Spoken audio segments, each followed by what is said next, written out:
Assalamualaikum warahmatullahi wabarakatuh. Saya Adrian Maulana akan menjelaskan materi saya yaitu tentang Kongres Perjuangan dan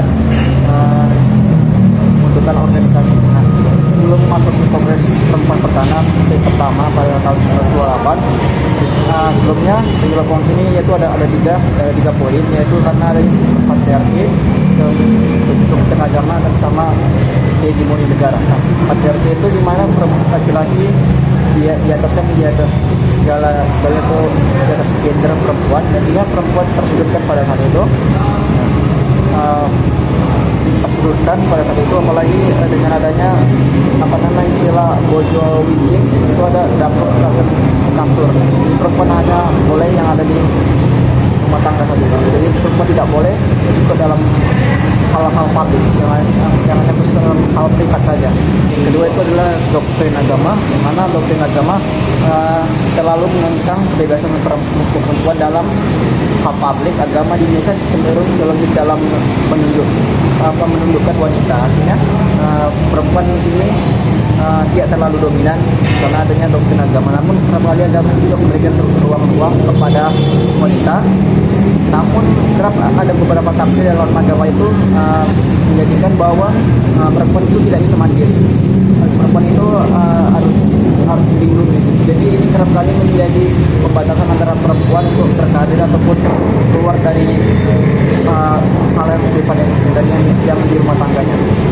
Terus yang ketiga terus hegemoni negara. Nah, hegemoni negara ini kerap pada masa ini dipandang sebagai negara itu dimiliki oleh kaum pria. Nah, sehingga pembatasan hak perempuan kerap kali menjadi problem di suatu negara. Namun negara juga memiliki ruang, namun memberikan ruang kepada perempuan. Namun cuma hanya sebagai simbolis ataupun sebagai seremonial pada negara. Jadi perempuan hanya sebagai seremonial di negara. Jadi yang memerintah itu adalah laki-laki. Nah, karena inilah pada saat itu pada kolonial Belanda itu terjadi hal yang tiga ini. Jadi pada itu perempuan di suku Jawa terkungkung oleh tiga hal itu: patriarki, doktrin agama atau ideologi, dan hegemoni negara. Nah, ini pada saat itu yang mencampur pada saat masa kolonial. Nah, sehingga pada tahun 1889 sampai 1920 itu ada disebut dengan masa kesepian, di mana pada saat itu orang-orang kolonial, orang-orang Belanda merasa kesepian, tidak ada pasangan di negara kolonial karena perempuan mereka jauh berada di Eropa Belanda sana.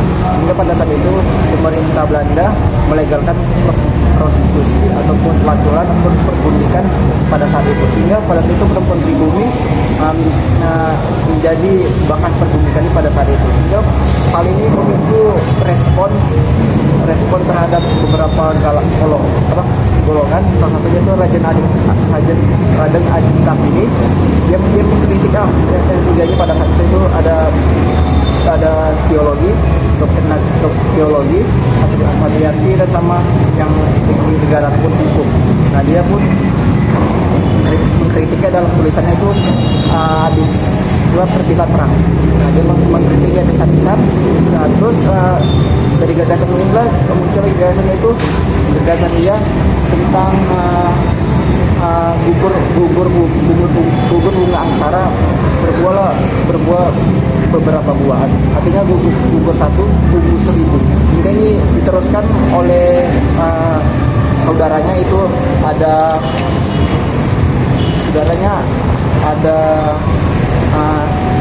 Raden Aden Ruki ini, Raden Ajeng Kartina, dan Raden Ajeng Sumanti. Nah, tiga orang ini meneruskan ide dari saudaranya itu Kartini yang meninggal pada tahun 1912. Nah, sehingga mereka pada saat itu membuat surat edaran pada saat itu, surat edaran tentang gerakan itu harus dibuat dengan adanya pertempuran supaya pada situ mereka bisa bersatu. Sehingga surat ini diadakan di beberapa cendekiawan sampailah ke saat itu ke Budi Utomo. Nah, Budi Utomo ini memprakarsari yang tadi Yayasan Putri Mardika yang diberikan oleh Raden Ajeng Subandrio. Nah, nasional. Nah pada saat itu, terus pada tahun 1928 setelah hal itu, barulah terjadi Kongres Pemuda Kongres Perempuan pertama. Kongres Perempuan pertama ini mengangkat nasib yatim piatu dan janda, perkawinan anak dan kawin paksa. Pada saat itu mereka mengangkat ada tiga poin, yaitu nasib piatu dan janda dan perkawinan anak-anak dan juga kawin paksa. Nah setelah itu inilah akan cikal bakalnya organisasi perempuan Indonesia pada saat itu. Nah baru kongres kedua mereka mengangkat perdagangan perempuan, hak suara perempuan, serta perlunya kantor penerangan tenaga kerja perempuan. Nah karena sebelumnya perempuan itu sering dieksploitasi oleh masa kolonial, itu salah satu masa perbudakan tadi. Nah di gagasan tadi saya ulangi lagi, lantaran gugurnya bunga angsara menjadikan matangnya beberapa buah, maksudnya buku satu buku 1000. Inilah cikal bakal dari gagasan dari pendirian Yayasan Putri Mardika. Nah, jadi perempuan pada saat itu poinnya bisa diambil karena dengan penindasan dari patriarki, ideologi, sama hegemoni negara. Nah ini penyebab pada saat itu munculnya gerakan ataupun dari beberapa golongan seperti agen KPD. Nah baru itulah yang saya jelasin tentang materi saya. Nah dia nantinya akan dijelaskan oleh saudara Salsa. Baik, saya akan lanjutkan mengenai materi sejarah gerakan perempuan dalam perjuangan kemerdekaan dari kolonialisme. Seperti yang kita tahu, meskipun kita sudah merdeka, masih banyak perjuangan perempuan yang berlangsung.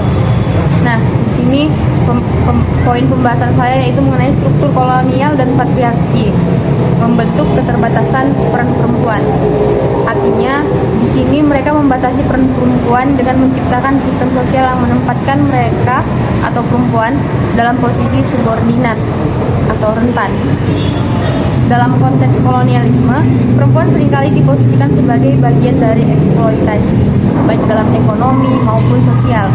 Pengantarnya tadi sudah disampaikan oleh saudara Adrian, jadi saya akan menjelaskan periodenya dari gerakan perempuan yang pertama sampai kepada reformasi. Kemudian membahas tentang patriarki. Sistem patriarki ini memperkuat pembatasan perempuan. Perempuan diberikan peran domestik dengan akses yang terbatas, baik itu dalam sistem ekonomi maupun politik. Contohnya dalam dunia kerja, diskriminasi struktural seperti gaji atau upah dan posisi pemimpin itu biasanya diambil oleh laki-laki dan perempuan tidak pernah diberikan izin. Nah, jadi keduanya menciptakan hambatan perempuan untuk berpartisipasi. Sejarah menunjukkan bahwa perempuan telah lama berjuang melawan pembatasan itu, baik melalui pendidikan, gerakan sosial, maupun perlawanan terhadap budaya patriarki. Nah, ada 5 poin pembahasan di sini. Yang pertama, domestikasi dan marginalisasi. Artinya kan di mana posisi perempuan ini domestik atau kerumah tanggaan gitu, tidak boleh keluar dari ranah itu. Dan marginalisasi, seperti dipinggirkan gitu ya. Nah, pada masa kolonial sudah dibahas oleh saudara Adrian, di mana terjadi pergundikan yang lazim dalam struktur kolonial atau disebut dia dengan nyai politik. Sudah disinggung juga sama ibu tadi mengenai rasis, ya kan? Nyai-nyai itu biasanya adalah orang-orang Jawa yang berparas cantik. Nah, kemudian masuk kepada poin kedua tentang pembatasan pendidikan. Nah, disinilah mulainya muncul ketimpangan. Inilah faktor ketimpangan sosial itu. Nah, yang ketiga adalah hukum dan kebijakan. Hukum dan kebijakan sudah saya singgung tadi mengenai seperti upah atau posisi. Kemudian keterbatasan representasi, batasan sosial. Jadi nanti akan saya singgung sedikit bagaimana partai itu mendominasi. Kemudian yang terakhir, tantangan dalam perjuangan kesetaraan, bagaimana resistensi dan patriarki masuk pada periodenya. Kita tahu bahwa gerakan perempuan yang pertama adalah Putri Mardika yang berdiri pada tahun 1912. Nah, sebenarnya dari yang saya pelajari, para aktivis dan beberapa jurnalis itu membuat sebuah video di mana disitu mereka mengatakan bahwa sebenarnya pada tahun 1908 di mana Budi Utomo dibentuk itu sudah ada yang namanya sayap kanan perempuan dari Budi Utomo. Nah, inilah yang kemudian menjadi cikal bakal terbentuknya Putri Mardika. Ketua sayap perempuan itu Suryaden Kertoyono, di mana nanti dia juga akan mendirikan Perwari. Nah, masuk kepada masa Kongres Perempuan yang pertama, tanggal 22 Desember 1928. Setiap tahun kita memperingati Hari Ibu di tanggal itu. Faktor penyebab terjadinya itu tadi sudah dibahas juga sama Adrian. Jadi kita masuk pada tahun 1917. Nah, 1917 kan sebelum Kongres Perempuan itu. Nah, di situ sebenarnya sudah ada juga gerakan perempuan seperti Aisyah dari Muhammadiyah dan perempuan Katolik, perempuan Protestan dan lain-lainnya ada di Jurnal Ibu. Nah, hasil dari Kongres Perempuan satu itu yaitu PPI yang kemudian diubah menjadi PPII. Ya kan? Nah, kemudian pada tahun 1930 mulai berkembanglah organisasi, sudah perempuan-perempuan sudah mulai terbuka pikiran untuk membangun organisasinya sendiri gitu. Kemudian pada tahun 1942 kita mulai diduduki oleh Jepang, di mana semua organisasi itu dilarang. Jadi walaupun masih ada organisasi-organisasi yang masih aktif, orang itu bergerak di bawah tanah menurut aktivis dan para jurnalis yang saya pelajarin. Nah, di Jepang, pada pendudukan Jepang hanya beberapa organisasi, itu pun buatan Jepang, yang salah satunya yaitu Fujinkai. Nah, kekejaman Jepang tidak hanya sampai pada hanya membatasi ruang gerak organisasi itu, tapi anak-anak dari Fujinkai ini diketahui mereka menjanjikan untuk anak-anak perempuan yang ikut organisasi Fujinkai, mereka menjanjikan bahwa anak-anaknya akan disekolahkan ke Singapura, ke Belanda gitu. Padahal mereka ditipu dan anak-anak itu dijadikan budak seksual pada masa itu. Itu kejam. Nah, masuk kita pada tahun 1945. Di sini sudah mulai banyak dukungan. Kita juga udah merdeka kan. Seperti SK Trimurti, penulis yang dikirim ibu referensinya. Dari yang saya pelajari, dia menjadi Menteri Perburuan, tapi dari jurnal ibu dia menjadi anggota BPUPKI. Dan juga ada si Maria Ulfa. Itu kan masih pra kemerdekaan ya. Nah, pada tahun 1950, organisasi-organisasi perlahan mulai bubar. Kemudian masuk pada tahun 1955, pemilu pertama. Nah, jadi partai-partai itu menciptakan sayap perempuan dan organisasi-organisasi perempuan istilahnya nebeng ke partai-partai. Jadi orang itu tidak sepenuhnya lagi menyuarakan suara mereka, tapi mereka nebeng gitu. Iya, politik praktis namanya. Kemudian, jadi di situ dikatakan perempuan menjadi alat politik. Seperti contohnya Gerwani masuk PKI gitu. Kemudian ada juga yang masuk ke PNI gitu. Nah, Gerwani, di sini saya mau menyinggung sedikit tentang Gerwani. Di mana ini adalah organisasi perempuan terbesar bahkan se-Asia ya. Apa sih yang dikritik Gerwani ini? Mereka mengkritik tentang poligami yang terjadi di Indonesia. Jadi, ya pada saat Soekarno, kan ibu mengirim 2 jurnal. Di jurnal yang satu, di situ dikatakan bahwa Gerwani itu tidak melakukan apa-apa pada saat itu karena diduga ya karena ada kaitan dengan komunis kan, PKI. Tapi di yang satu lagi di situ dikatakan bahwa Gerwani ini menolak betul apa yang telah dilakukan Soekarno tentang poligami itu. Karena kan dari jurnal itu juga banyak dikatakan orang-orang itu jadi bawa-bawa agama. Jadi orang membenarkan poligami dan perempuan sangat rentan. Nah, pada saat itu juga poligami itu merupakan privilege para pejabat pada saat itu. Ya, sampai segitu saja. Nah, masuklah kita tahun 1966 setelah G30 SPKI ya. Gerwani ini sudah diklaim menjadi organisasi terlarang. Jadi pada tahun itu dan 1 tahun setelah itu, perempuan yang dianggap radikal atau membahas tentang sosial, isu-isu sosial, kesejahteraan langsung diklaim menjadi Gerwani dan sangat kejam mereka dibantai dan itulah mereka menjadi sasaran pembunuhan. Kita masuk pada era Soeharto. Gerakan perempuan perlahan mundur. Jadi karena Soeharto kan sistemnya militeristik. Hanya ada tiga dari jurnal yang saya baca hanya ada 3 yang organisasi perempuan yang masuk tingkat nasional. Itu pun buatan dia. Pada masa dia maksudnya. Dharma Wanita, Dharma Pertiwi, dan PKK. Tapi itu muncul sebagai bentuk kontrol, bukan emansipasi dari wanita itu sendiri, dari perempuan-perempuan itu sendiri. Dikatakan sebagai kepanjangan tangan dan struktur hierarki para suami. Contohnya, misalnya kan di kementerian, ketua Dharma Wanitanya adalah istri si menteri sendiri, gitu. Jadi tergantung pada suaminya, dia tidak mandiri gitu.